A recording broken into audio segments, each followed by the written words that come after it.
et bienvenue pour la vidéo 5 conseils pour la rentrée des classes en tout petit.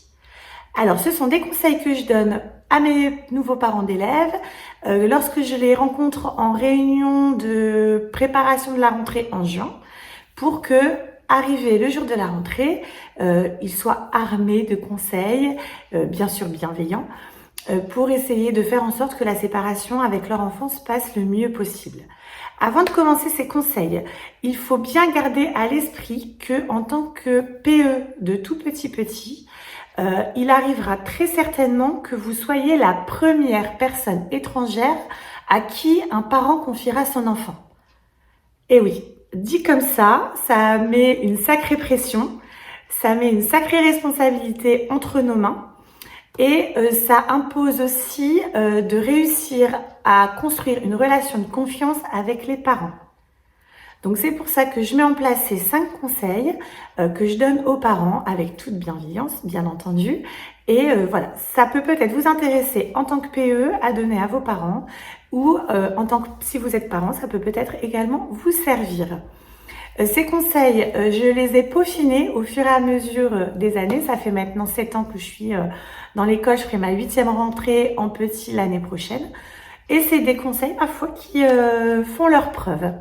Donc, c'est parti pour les 5 conseils pour une séparation réussie à la rentrée des classes. Premier conseil que je donne aux parents, c'est de bien préparer son enfant à la journée qui l'attend.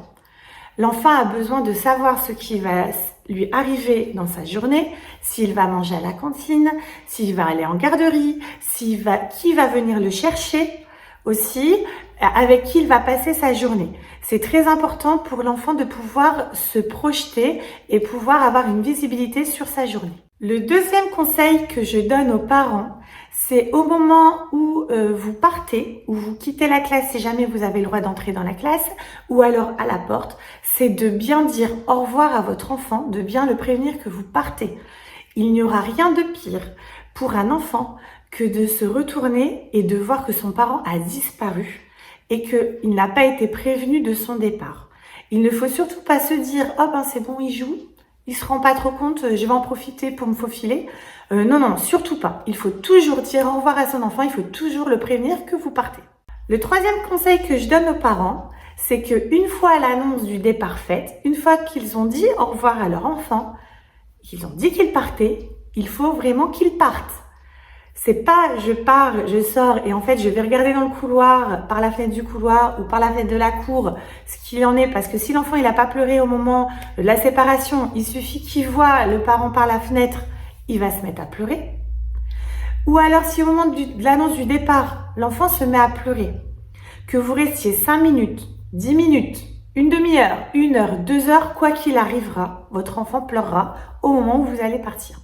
Donc, ce qu'il faut faire, c'est être assez ferme, doux, bien sûr, mais quand même assez ferme, dire non, maintenant je m'en vais, et de passer le relais à l'enseignante et de passer le relais à la TSEM.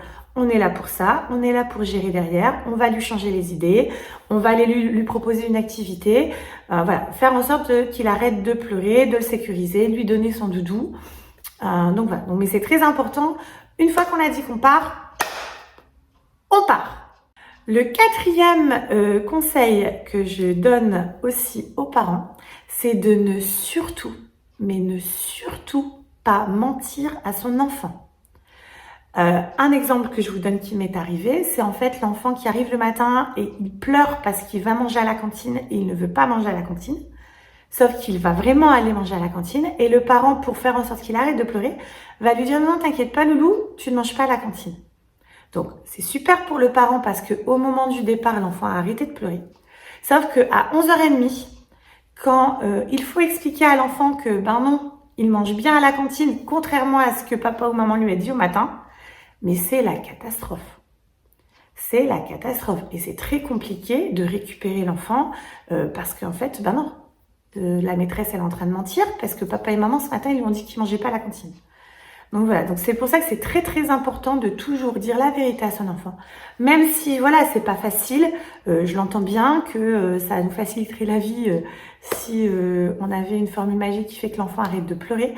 Mais voilà, il faut toujours dire la vérité à son enfant. Et le 5e et dernier conseil que je donne aux parents, c'est de ne surtout pas crier victoire tout de suite. Parce que c'est pas parce que votre enfant n'a pas pleuré le premier jour qu'il va pas pleurer le lendemain. Et oui, parce que là, il va se rendre compte qu'en fait, l'école, c'est tous les jours, qu'il faut y revenir tous les jours et que lui, il n'avait pas prévu ça dans son planning. Et donc, il sera pas forcément d'accord. Je dis pas que ça va forcément arriver, mais ça peut arriver. C'est pour ça, faut pas crier victoire trop tôt. Vaut mieux attendre 3-4 jours, être sûr que ça se passe bien. Donc voilà pour les 5 conseils que je donne aux parents pour une séparation réussie au moment de la rentrée. Ce n'est pas une recette miracle, hein. Je dis pas que ça fonctionne tout le temps, mais la plupart du temps, ça fonctionne et ça fonctionne bien. L'objectif de ces conseils, c'est surtout que l'enfant se sente sécurisé, que l'enfant se sente en confiance et ainsi lui permettre de s'épanouir dans la classe avec ses copains et de pouvoir s'intéresser aux activités qu'on va lui proposer. Dernière chose aussi, alors c'est pas un conseil, c'est une chose que moi je dis aux parents, alors ça n'engage que moi, mais je pense que c'est très important pour instaurer une relation de confiance avec les parents, parce que si les parents se sentent en confiance avec vous, l'enfant se sentira en confiance avec vous également. Donc c'est quelque chose que je leur dis tout le temps en réunion de rentrée ou en réunion au mois de juin pour préparer la rentrée. Ce que je leur dis tout le temps, c'est qu'ils ne me dérangeront jamais s'ils viennent me parler de leur enfant. Que s'il y a quelque chose qui les embête, qu'ils n'hésitent pas à venir m'en parler. Parce que parfois, il y a quelque chose qui se sera passé dans la classe, qui aura atteint leur enfant dans leur petit cœur. Et moi, je m'en serais pas forcément rendu compte parce qu'on on a beaucoup d'élèves. Et des fois, on est pris par la journée. Et voilà, on n'a pas le don d'ubiquité. On peut pas être partout à la fois. Donc, je leur dis de surtout pas hésiter à nous le dire s'il y a quelque chose qui les embête.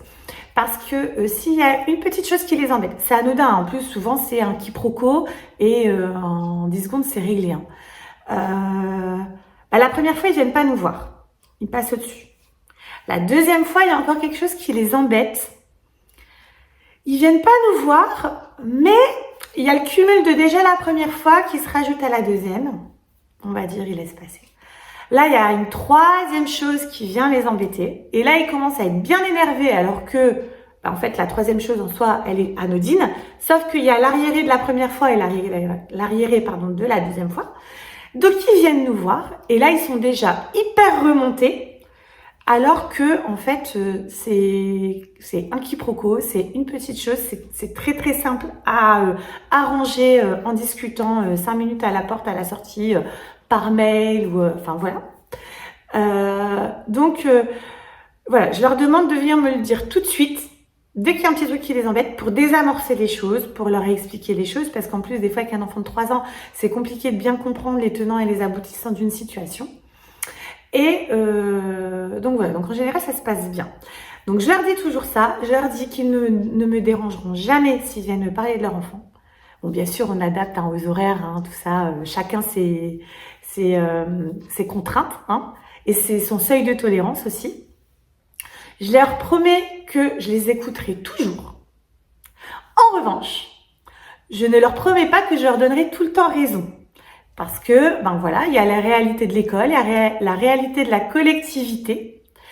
Que, en fait, en face de vous, à la rentrée, vous avez des enfants qui arrivent à l'école. Mais que ces enfants, vous allez leur apprendre à devenir élèves. Et à côté de ça, vous avez les parents.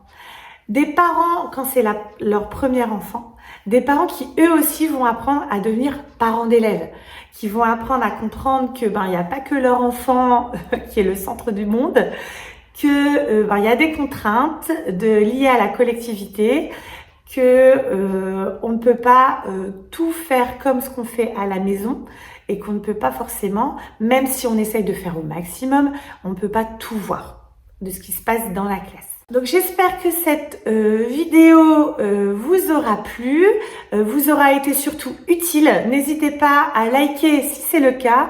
N'hésitez pas à mettre un petit commentaire si jamais j'ai oublié quelque chose. Et aussi, abonnez-vous. À bientôt. Ah oui, j'ai oublié une dernière petite chose. Les pleurs, en général, en petite section, ça se règle en 15 jours, 3 semaines. Allez, bon courage!